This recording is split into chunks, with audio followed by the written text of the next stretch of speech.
Hey guys, welcome back to my channel. Today I'm going to be talking about who is Boaz. Who is he, Okay, so I'm going to be talking about that today. I looked up some notes, obviously. Of course, always love notes. And talking about, some of his characteristics, just in details a little bit about him.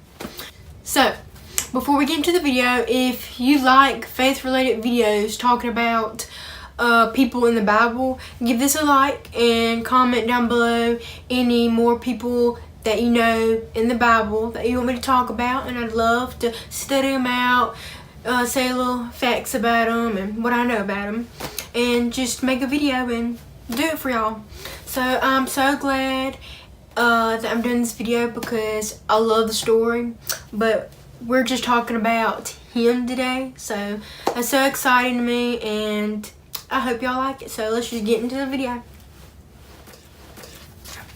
So I got some notes, of course, and I have scripture. I'm gonna just read the scripture and talk about him. It's not that much, but it's in detailed, and I love details because you'll understand it better.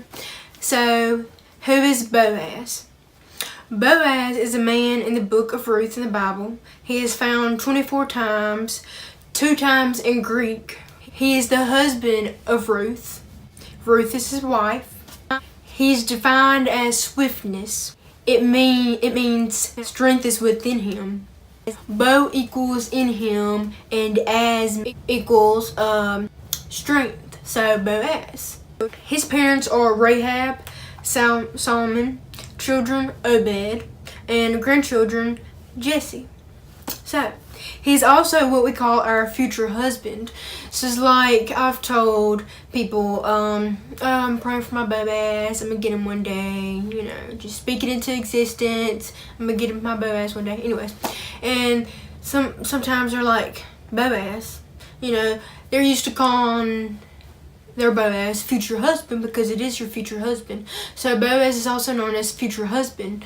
You're a man of God that God sends you. So, and just like Ruth is the man's future wife. Now his traits are: 1, God-centered in his word and his actions. His actions and his words always lines up with God and his will and stuff. And it says that in Ruth 2, verse 4 and verse 12. And it says, just then Boaz arrived to Bethlehem. From Bethlehem, he greeted those who were cutting and gathering the grain. He said, "May the Lord be with you, and may the Lord bless you," they replied. So, verse 12, it says, "May the Lord reward you for what you have done. May the God of Israel bless you richly. You have come to him to find safely under his care." So that is a God-centered in his words and actions. That's the scripture for it. And then number 2 is notices the important details. He notices the little things because the little thing also matters. Not always the big things, but he notices the important details. Ruth 2:5. 2:5 it says, Boaz spoke to the man who was in charge of his workers. He asked, "Who is that young woman?" Who is that young woman? And that young woman's name is Ruth. I just get so excited. But anyways, okay. Notices the important details. He noticed Ruth in the field. Number 3 is he's a protector of the weak and vulnerable. Ruth 2:9. And it says in Ruth 2:9, it says, "Keep your eye on the field where the men are cutting grain. Walk behind the women who are gathering it. Pick up the grain that is left. I've told the men not to touch you. When you are thirsty, go and get a drink. Take water from the jars and have filled up." And so he was telling Ruth. So Boaz said to Ruth, "Dear woman, listen to me. Don't pick up a grain in any other field." He wanted Ruth to stay in his field. So don't go anywhere else. Stay here with my female servants. Keep your eye on the field where the men are cutting grain. Walk behind the women who are gathering it. Pick up the grain that is left. I've told the men not to touch you. Not to touch you. When you are thirsty, go and get a drink. Take water from the jars the men have filled. So, just to follow the women and pick up grain, and if she's thirsty, to go get some water, and for no other man to touch her. He is hospitable. If it's not hospitable, yeah. Ruth 2 verse 14. It says, when it was time to eat, Boaz spoke to Ruth again. Come over here, he said. Have some bread, dip it in the wine vinegar. She sat down with the workers. Then Boaz offered her some grain that had been cooked. She ate all she wanted. She even had some left over. Now that is so generous. That is so good, so kind. That's hospitable. Inviting people into your house, being nice and genuine with them, fixing them food, like just giving instead of receiving. That's hospitable. And then he is tender. In verse 15 it says, Ruth got up to pick up more grain. Then Boaz gave orders to his men. He said, suppose you take some stalks from what the women have tied up. If she does, don't make her look bad. 6. He takes time to celebrate and have fun. So, chapter 3, verse 7. When Boaz had finished eating and drinking, he was in a good mood. He went over to lie down at the far end of the grain pile. Then Ruth approached quietly. She uncovered his feet and laid down there. 7 is he is respectable and honorable. Verse 13 in chapter 3. So stay here for the night. In the morning, if he wants to help you, good, let him help you. But if he doesn't want to, then I'll do it. You can be sure that the Lord lives, and you can be just as sure that I'll help you. Lie down here until morning. And in verse 12 before 13 it says, it's true that I'm a relative of yours, Boaz, but there's a family protector who's more closely related to you than I am. So stay there for the night. So he is generous with others. Like I said, he's generous, he's nice, hospitable. He's generous with others. Verse 17.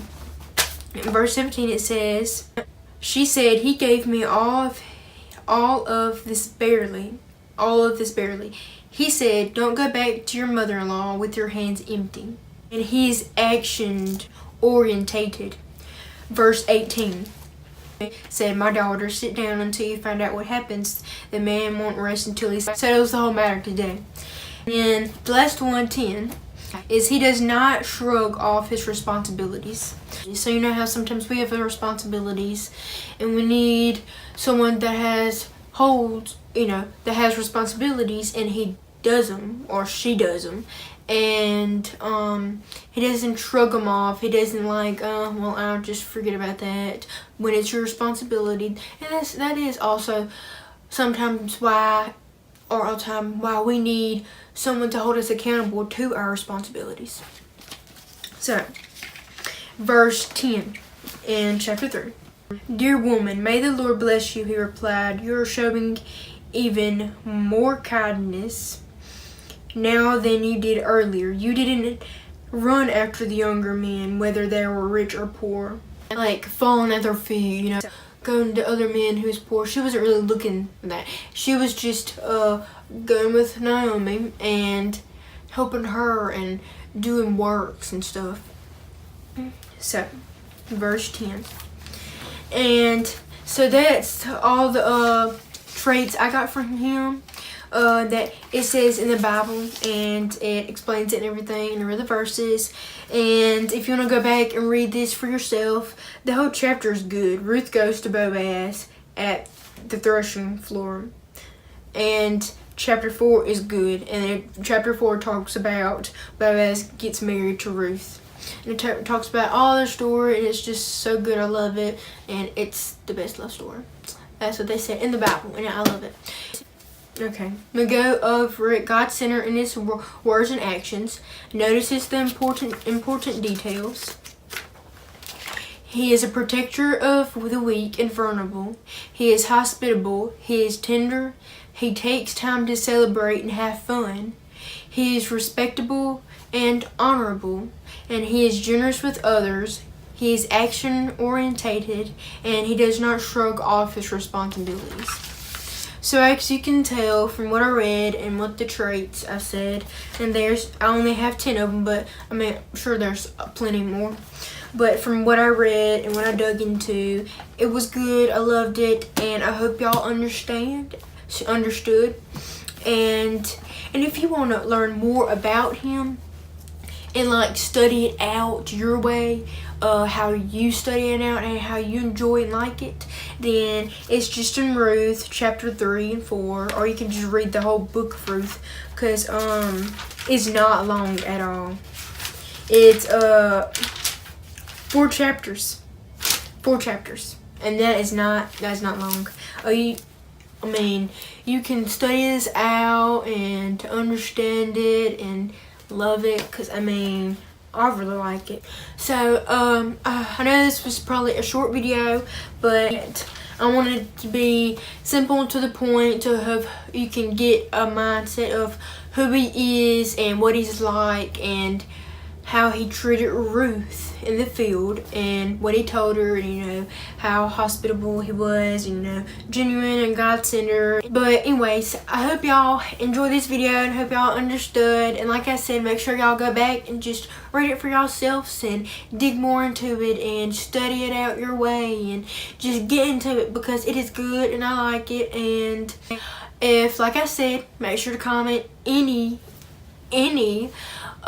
video requests down there in the comments below, of course, or email them to me, faith related videos, because I have more coming up that is along with this one.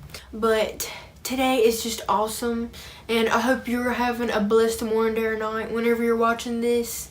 And it's Wednesday today, and I'm uploading this today. Try my best to. Hopefully the service is good, and I recorded this today, and it's just awesome. But yes, and if you're new here and you have not subscribed yet, make sure you subscribe and turn on that notification bell. I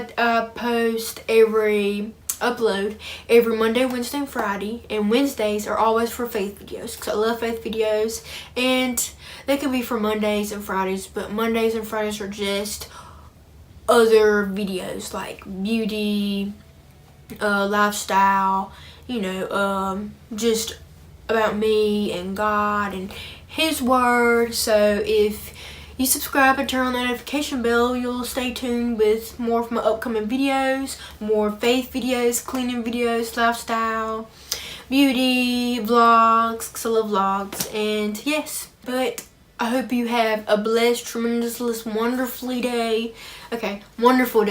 And I'll see y'all in the next video. I love y'all guys, and bye.